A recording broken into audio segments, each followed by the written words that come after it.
बिस्मिल्लाहिर्रहमानिर्रहीम। अस्सलाम वालेकुम नाज़रीन, एक और ब्रेव टारगेट के साथ सरदार अमीन जितोई आपकी खिदमत में हाजिर है। नाज़रीन, आज जिस शख्सियत के साथ मौजूद हैं हम, आयशा अरशद खान लोधी, साहिवाल की सियासत का एक बहुत बड़ा नाम। आलमोस्ट 60 से लेकर अब तक सियासत में इंतहाई फ़ाल किरदार अदा कर रही है ये फैमिली।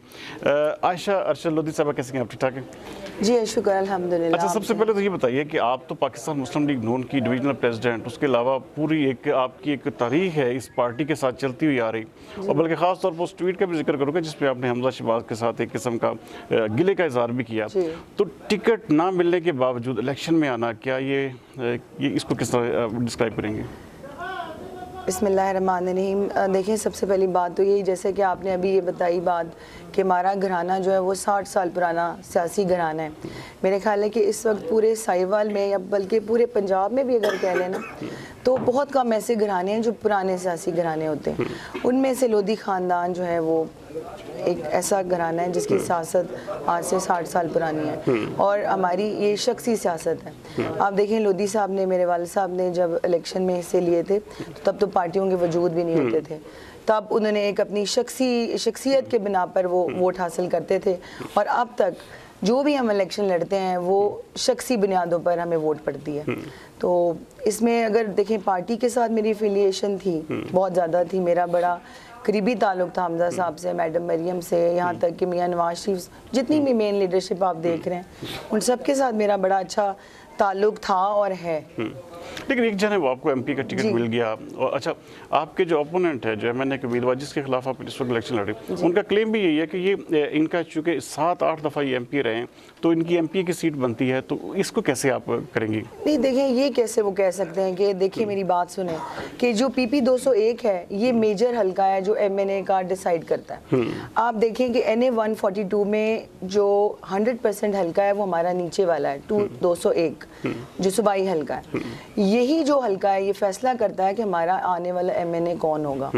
देखिए, जब एक मेजर हल्का, ये बात हमेशा हम लोग इनको लोधी साहब वोट डलवाते रहे, अभी तक भी जो ये चौधरी साहब बड़ा क्लेम करते हैं ना कि जी मेरी इतनी वोट, ये पहले अपनी ज़ाती वोट बताएंगे। हमेशा जो वो बात करते हैं ना वोट की, ये वो वोट है जो हम इनको डलवाते हैं, जो इस हल्के से हमारे कहने पे लोग उनको देते हैं। तो उस, और बाकी नीचे 3 या 4 सूबाई हल्के अगर आते हैं तो वो सब एमपीएस की वोट होती है जो नीचे भी होती है और ऊपर चली जाती है। लेकिन जो मेजर हल्का है वो हमारा हल्का है, पीपी 201। तो इस हिसाब से देखेंगे, मैं तो वर्किंग ही तकरीबन आज से 5-6-7 साल से जो मैं वर्किंग करी थी वो सिर्फ एमएनए के इलेक्शन के लिए वर्किंग करी थी।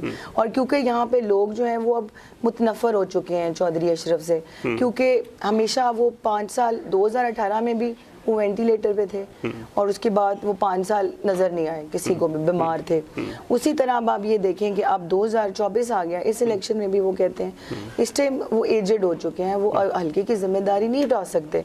उनको टिकट देना इलाके के लिए आपने फिर पार्टी को क्यों नहीं कन्वे किया उनकी तमाम? देखिए, ये पार्टी को सारा ये कन्वे था, हर चीज़ उनको पता थी, लेकिन बीच में कुछ ऐसे लोग थे जिनकी मेरे वालिद साहब से कोई पुरानी मुखालफत थी, उस वजह से ये सब कुछ हुआ, और जिन्होंने बीच में स्टैंड लिया, जिसमें से बीच में ज़िला साहिवाल के मेन कुछ लीडर्स हैं जिनको लोधी साहब से हमेशा से तकलीफ़ होती थी, और ये वो लोग थे कि जब लोधी साहब तकरीर किया करते थे तो ये ज़मीनों के ऊपर बैठ के तकरीर सुनते होते थे, ये वो लोग थे। अच्छा, और आज ये आ गए हैं कि जी लोधी साहब की साथ। अच्छा, एक तरफ नवीद असलम खान लोधी शेर के निशान पे, आयशा अरशद लोधी मलका के निशान पे, इसको कैसे नवीद असलम खान लोधी साहब ने अपनी सियासत लेकर आगे जानी है, और आयशा लोधी ने अरशद खान लोधी की सियासत लेकर आगे जानी है, उसकी लेगेसी लेके जानी है। लोधी साहब की बेटी में आपने खवातीन के लिए भी बहुत ज़्यादा काम किया, आप क्योंकि आपका अक्सर हम देखते रहे हैं कि आपने जैसे कोरोना के दिनों में भी आपके सुबह 9 मेरे ख्याल में शायद एक एनजीओ भी है, उम्मीद सुबह। अच्छा, उसके तहत भी आपने खवातीन के हवाले से क्या वुमेन एम्पावरमेंट के लिए क्या करना चाहती हैं? देखिए, मेरी ये ख्वाहिश है कि खवातीन को बाइख्तियार बनाना चाहिए। जितनी खवातीन मजबूत होती हैं या ज़हीन होती हैं, लेकिन अफसोस कि उनको जो है ना हमेशा पीछे रखा जाता है। उनकी अगर राय, वो ज़बरदस्त राय दे रही हैं, वो बड़ा कोई अच्छा आपको मशवरा दे रही हैं, पर उनके मशवरे को वो अहमियत नहीं दी जाती जो आदमियों के मशवरे को दी जाती, चाहे वो उनसे नलायक क्यों ना हो कोई दूसरा आदमी। लेकिन मैं चाहती हूँ कि एज ए खातून, क्योंकि मैं खातून हूँ खुद, तो मैं समझती हूँ कि ख़वातीन को बाख्तियार बनाने की ज़रूरत है। अब हमारा जो देही इलाका है इसमें ख़वातीन जो है बेचारी घर तक महदूद हैं, बेशक वो जितनी टैलेंटेड हो कुछ भी हो, लेकिन ये है कि उनको मौका नहीं मिलता। मेरी ये ख्वाहिश है, जो मेरा अदारा भी है वो यही काम करता है, एक तो वो 60 साल से ऊपर मर्द और ख़वातीन की कफ़ालत करता है, और दूसरा ये कि मेरी कोशिश होती है कि जो ख़वातीन हुनरमंद ख़वातीन हैं वो अगर उनको ऐसा मैं प्लेटफॉर्म दूं जिस पे वो अपनी चीज़ें जो हैं वो, अब जिस तरह हुनर कई लोगों में होता है, उनको प्लेटफॉर्म स्किलफुल बनाया जाए। स्किलफुल जी, वो तभी होगा जब हम ये काम के लिए हम कोई ठोस कदम आगे उठाएंगे। अच्छा, एक चीज़ और, आपके हड़प्पा का बहुत इंफ्रास्ट्रक्चर बिल्कुल उधड़ा हुआ है, बिल्कुल यहाँ पे काम ना होने के बराबर, इसकी क्या वजह है?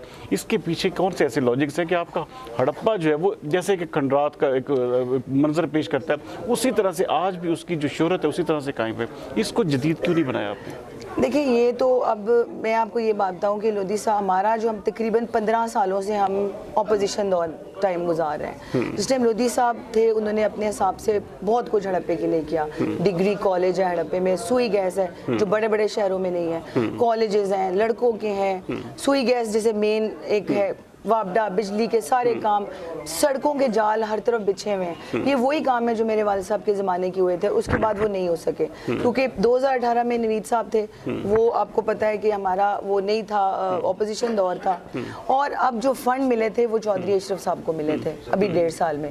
वो इस फंड में बहुत कुछ कर सकते थे इलाके के लिए, वोट लेने के लिए तो वो आ जाते हैं लेकिन काम नहीं वो करना चाहते, तो वो सब कुछ कर सकते थे। लेकिन मेरा अब ये अपने लोगों से वादा है, जीत के बाद यही मैं बताने लगी हूँ, मेरा ये वादा है कि मेरी ख्वाहिश है कि जो हड़प्पा एक कदीमी शहर है, मैं चाहती हूँ कि इसको टूरिज्म के हवाले से इसको जो है वो बनाया जाए, ताकि हम मुईशत जो है हमारी वो मजबूत हो, और अगर टूरिज्म के हवाले से यहाँ पे अगर एक हड़प्पे को मुकाम हासिल हो जाए तो मेरा नहीं ख्याल कि हमारे यहाँ के लोगों को कहीं बाहर जाके कोई मेहनत मजदूरी करने की ज़रूरत है। यहाँ से अगर टूरिस्ट बाहर से आते हैं और यहाँ पे उनका काम चलता है तो हमारा हड़प्पा जो है वो इंटरनेशनल जो है वो बहुत ऊंचा चला जाए। जीत के बाद क्या फिर दोबारा मुस्लिम लीग नून का हिस्सा बन जाएंगी, ये क्या इसके बारे में? देखिए, जीत के बाद अगर इंशाअल्लाह अल्लाह ताला अगर करता है तो जीत के बाद सबसे पहले मैं अपने लोगों से मशवरा करूंगी, वो मुझे क्या कहते हैं कि इस वक्त वो लोग हैं जो मेरे साथ इस क्रूशल टाइम में मेरे साथ चल रहे हैं, क्रूशल टाइम में आपके साथ चल रहे हैं। नाज़रीन, आयशा अरशद लोधी उनसे फैसला करके, उनसे मशवरा करके मैं आगे चलूँ। नाज़रीन, आयशा अरशद लोधी फुली मोटिवेटेड भी हैं और जीत के लिए पुरज़्म भी है, बहुत सारा काम भी किया है उनका ख़ानदान, जैसे कि आपने उनके मुंह से भी सुना कि यहाँ से ऑलमोस्ट 60 से लेकर अब तक सियासत में इंतहाई फ़ाल किरदार अदा कर रहे हैं, और वो होपफुल भी है कि इलेक्शन जीतने के बाद अपने लोगों से मशवरा करके दोबारा से मुस्लिम लीग नून का हिस्सा भी बन जाएगी। अगले प्रोग्राम तक सरदार मीर जितोई को दीजिए इजाज़त। पाकिस्तान जिंदाबाद।